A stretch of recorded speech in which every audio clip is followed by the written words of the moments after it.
Mapagpalang gabi po mga kapatid.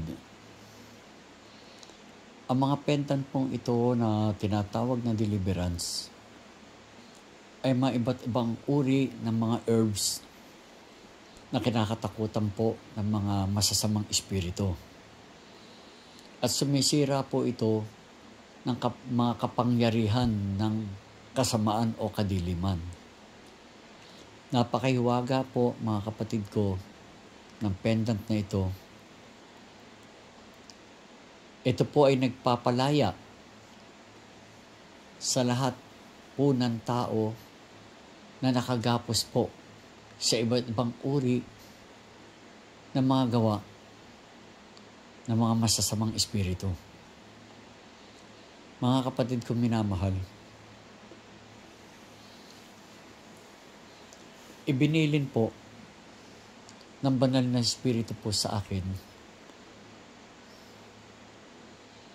na dapat po lahat ng tao ay makagamit ng pendant na ito na tinatawag na deliverance. Dahil ang Panginoon Hesus po, ang kanyang banal na kapangyarihan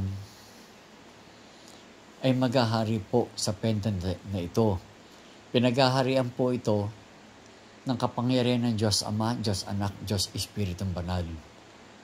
At lahat po ng mga entity na nilikha po ng Diyos Ama, Diyos Anak, Diyos Espiritong Banal ay isa na po sa mga sangkap na yan, yung mga nilikha ng Ama para panlaban natin sa lahat po.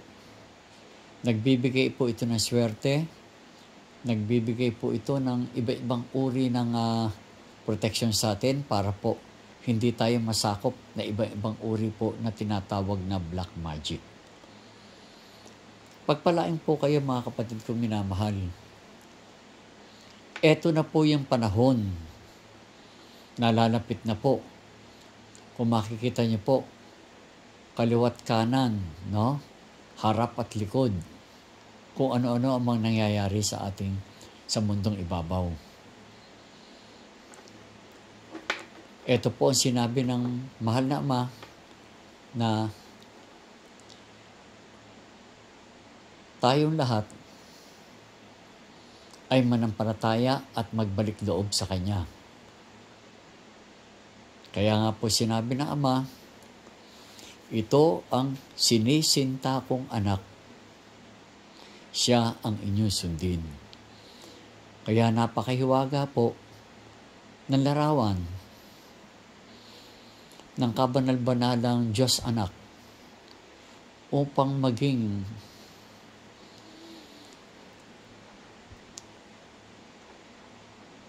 kalakas-lakasan po at magpoprotekta po sa atin lahat. Poproteksyonan po tayong lahat ng Diyos Anak. Manampalataya tayo, sumunod sa Kanyang kalooban. Maghahari po sa inyo ang pagpapala, kalusugan, pagpapala pinansyal, pagpapala kalakasan pisikal, at pagpapala kalinisan espiritual. Pagharian po nawa kayo, Ama, ng inyong pong banal na pangalan. Lahat po kami nandito po sa ibabaw ng lupa. Huwag niyo po kaming pabayaan. Pinupuri po namin kahit pinasasalamatan o dakilan Diyos Ama, Diyos Anak, Diyos Espiritong Banal. Amen, Amen, Amen.